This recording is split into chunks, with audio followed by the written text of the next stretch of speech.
Max, you're on. Hey, hi, Courtney. Hi, Malcolm. Yep.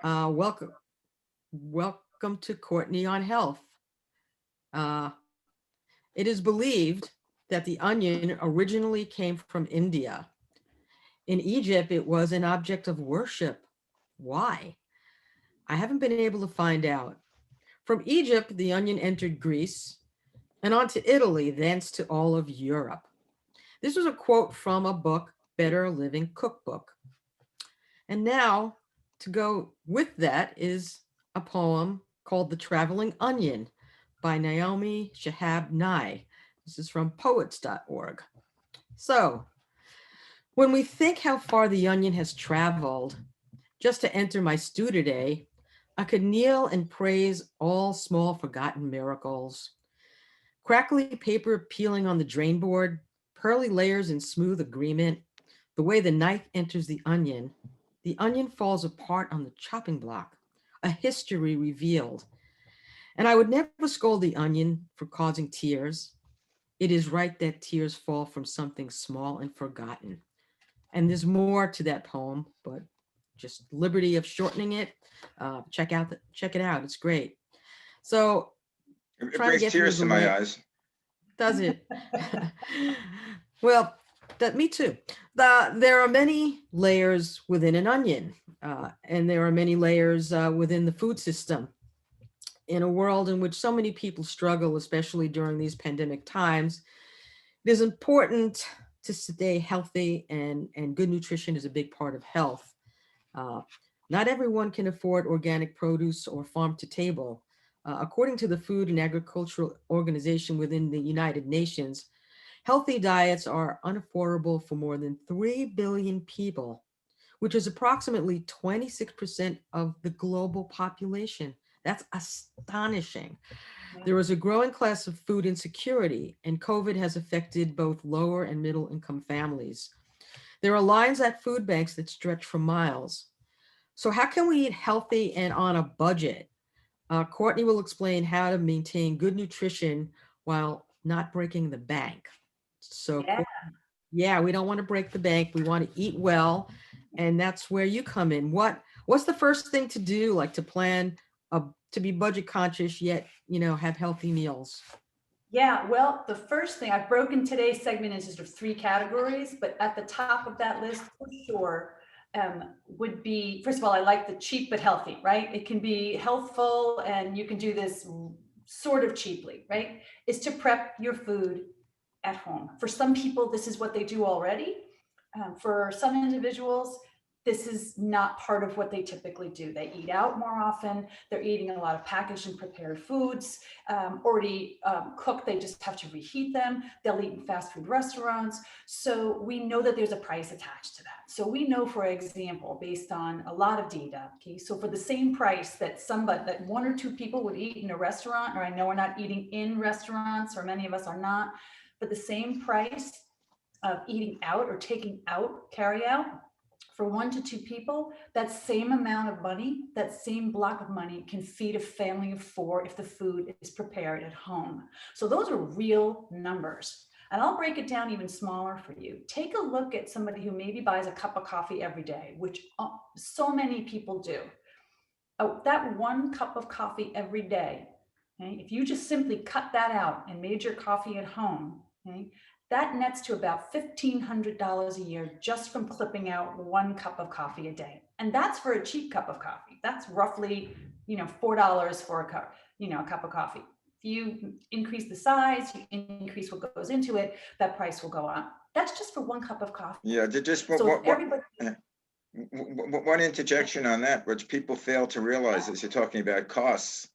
When you get that one cup of coffee or the food to take out, you're paying 10% tax, depending on where you live, 10% tax on that.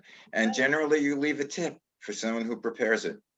So you're that's spending right. about 20 to 25% in addition to the cost of the product. Absolutely. So it definitely adds up over the course of a year. So certainly starting there, I think is helpful. Now, everybody baby steps, right? So maybe it's if you're eating out or carrying in or eating prepared food or buying breakfast every morning from your local, breakfast place, instead of doing it every day, maybe doing it every other day. So everything is all about small, manageable steps and not this big, broad, sweeping change. But certainly that's at the top of the list to try and save some money. So we got a bunch of grocery store tips for most people to walk away with. Some of these you might have heard of before. Some of them might be brand new. The very first thing is, what is this? Looks like a pad, so A you can write list. a list. Yeah, plan as best you can a menu for the week. And it doesn't have to be specified down to exactly the size, every little detail. But on a very high level, you need to figure out, what am I going to be serving this week? What am I preparing? And put it on the list. So it's so important to work, and it seems like such a simple thing, and it is, but it's important to have a general idea so that you're not left in a situation where you're finished with a long, busy work day, you got nothing in the house, you got no idea what you're going to cook for dinner, and what ends up happening? Phone goes up, you place the order, you go get a pizza, that's what comes in, and the cycle continues. So this is the first small step that you would want to do in order to try and lead into some good grocery shopping. You know what I Definitely- do? I'm Yeah, sorry to interject again. I would write a list and then I take a picture of it. And then since I haven't really been in a store for almost a complete year, because my husband's been the guy going, or we get curbside, I send it to him. It's like the weirdest thing, but COVID does crazy things to people. And a lot of people trying to figure out, you might lose your list, whatever, but the phone Yeah. you usually have, right? So Definitely. Definitely, but and then it doesn't matter. I'm holding that up simply as if most people do their list, which is totally fine in a virtual way at this point. There are great apps that you can use now to, to keep your list. Some will actually reorder it for once you get a system going. If it knows how much you typically order, people use those applications all the time, and that's great. But an old school paper list works just fine. Also, it matters not how the list is created, but to try and stick with that list. Try to shop the sales, whether you look through your phone at the grocery store or look online first to see what's on sale. Try to start with that first. Many times what's on your list may cross over with what's on sale. So it's important to definitely take a look at what's on sale that particular week. Shop the perimeter. This has not changed for decades. The perimeter of a grocery store is set up to have most of the freshest food. So your vegetables, your produce, your fruit, dairy, fresh meat, your fishmonger. If you picture your typical grocery store, that's normally the way that they're going to be set up. Cheeses, dairy products on the side. You want to typically shop from there the most. If you can cross it with things that are on sale, that's fantastic. That would be great.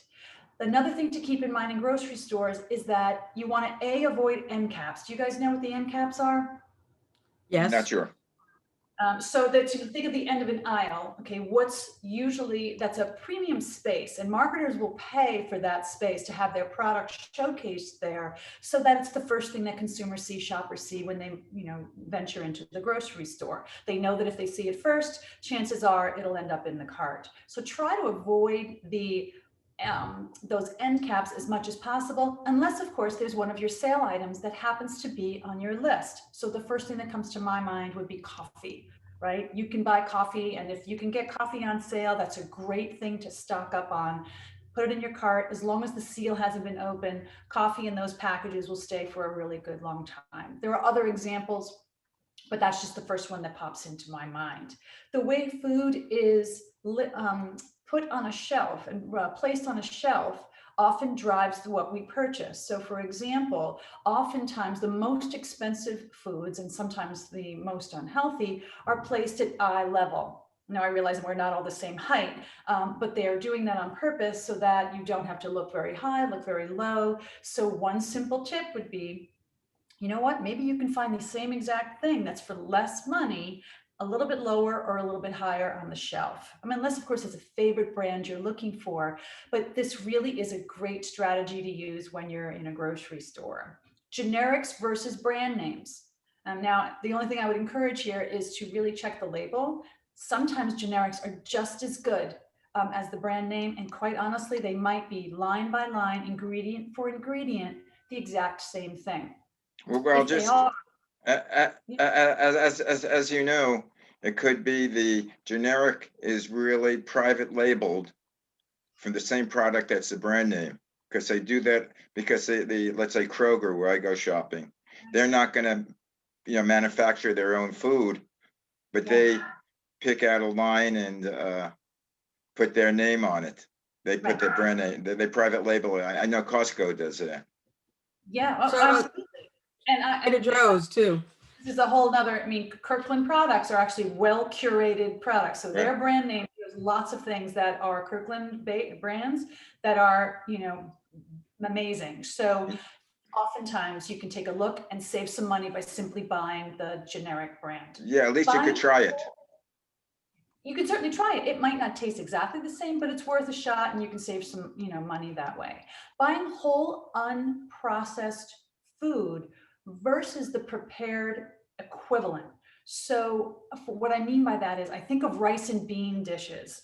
So for far less money, you can buy a bag of rice, okay, by the bag of, you can do canned beans. We're going to talk about low price, more economical protein sources in a little bit, but you can buy those separately for far less money, mix it together, as opposed to buying the boxed already rice prepared ingredients that I know they're faster to make. I realize that, but along with that, in addition to being usually higher in sodium, higher in calories, there's a price tag that comes along with that. So buying the unprocessed version of it might be a way to go. Same thing for things like cut up produce. There is a huge premium on cut up produce. I just saw this the other day in my grocery store. You can buy a whole pineapple for $3, or you can choose it already cut up for you in a nice clear container.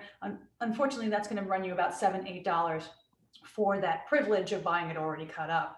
I know it's convenient, but once you get into the habit of doing this on your own, it really is just, it's a time investment that's well worth the money saving benefit that you will get. Right. Clearly we need to say this, but it goes without saying, buy less junk, buy fewer drinks that are sugary, just sources of sugary, just a sugary beverage.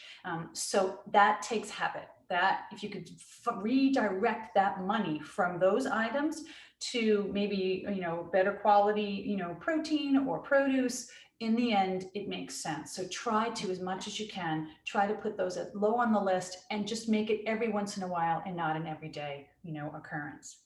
Buying fruit, produce in bags rather than individual. So things like potatoes, apples, pears, particularly when it comes to things like organic produce, which can be super pricey, as Maxine said, and really difficult for people to purchase on a regular basis. By buying it in the bag form, you end up saving money. You can also, as an option, particularly when it comes to organic produce, try frozen. Frozen organic produce is almost always less expensive than its fresh equivalent. Now, I do realize there's a role for fresh fruits, but we're talking about saving money here. So if it's a matter of, not at all or frozen, clearly frozen is an option for you. So you want to consider, all of the options that can help you save money, and that certainly is one of them.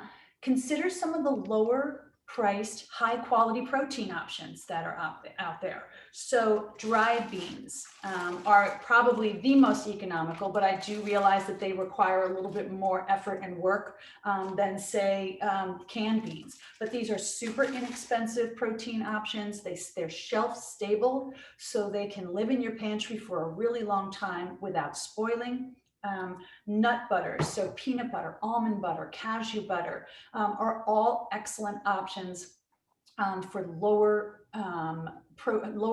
priced protein options that you can keep in your pantry. For things that you can keep inside your refrigerator, think eggs. It's an excellent source. Buy bulk.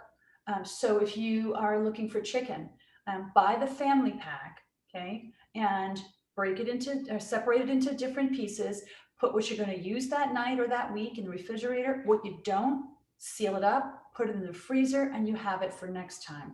You definitely will save money on family pack protein options rather than buying individual pieces. There's no question about that.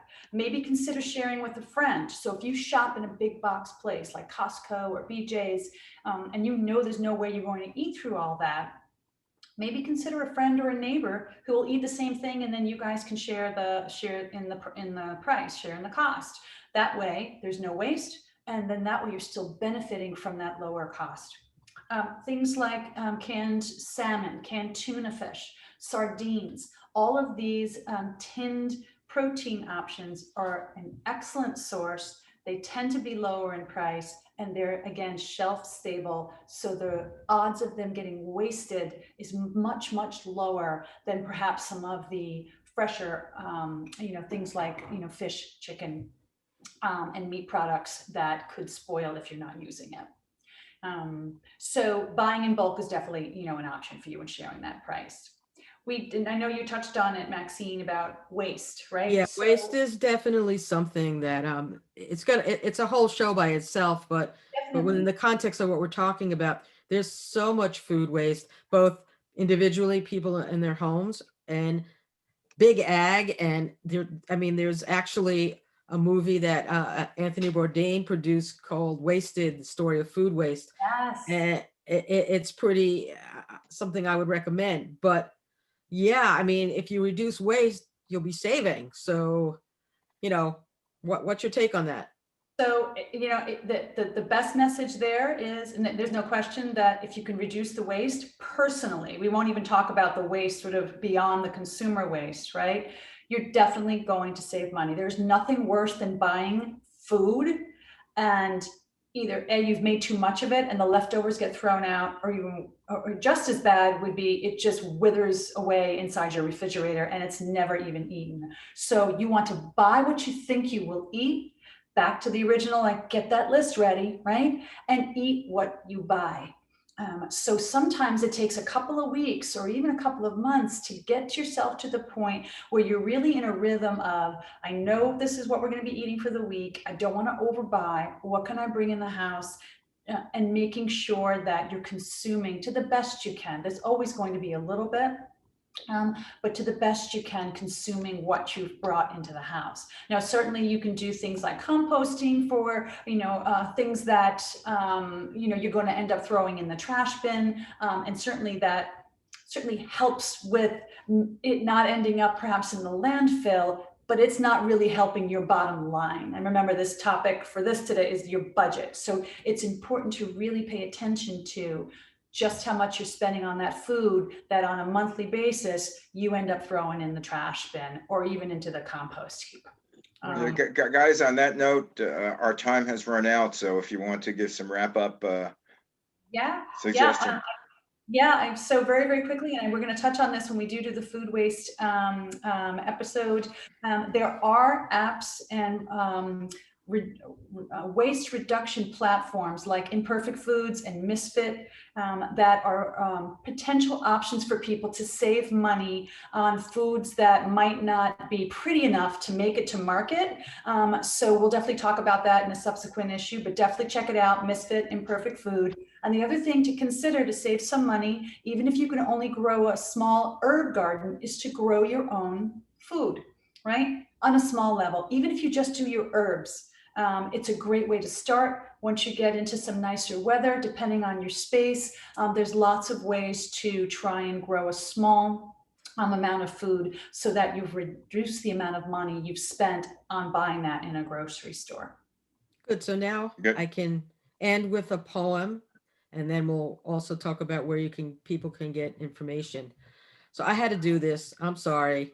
And the name of the poem is called Sorry I Spilled It, and it's by Shel Silverstein. So, the ham's on your pillow, the eggs in your sheet, the bran muffins rolling down under your feet. There's milk in the mattress and juice on the spread. Well, you said, that's what you wanted, your breakfast in bed. So, the underlying moral of the poem is food can make you happy and you do silly things, But my take in this episode is, since we mentioned waste, don't waste food all over your bed. So anyway, thanks for joining us for Courtney on Health. Follow Courtney on Facebook and on Instagram at CLG Wellness. Check out our past shows on malcolmpresents.com and the manyshadesofgreen.com. Tweet us at TM Shades of Green. And please, if you have questions, you can ask, go on Courtney's Facebook page and jot down your thoughts, and she'll get back to you. Absolutely. Say goodbye. Say goodbye, Gracie. Okay. See you Bye, next guys. See you week. next See you next time.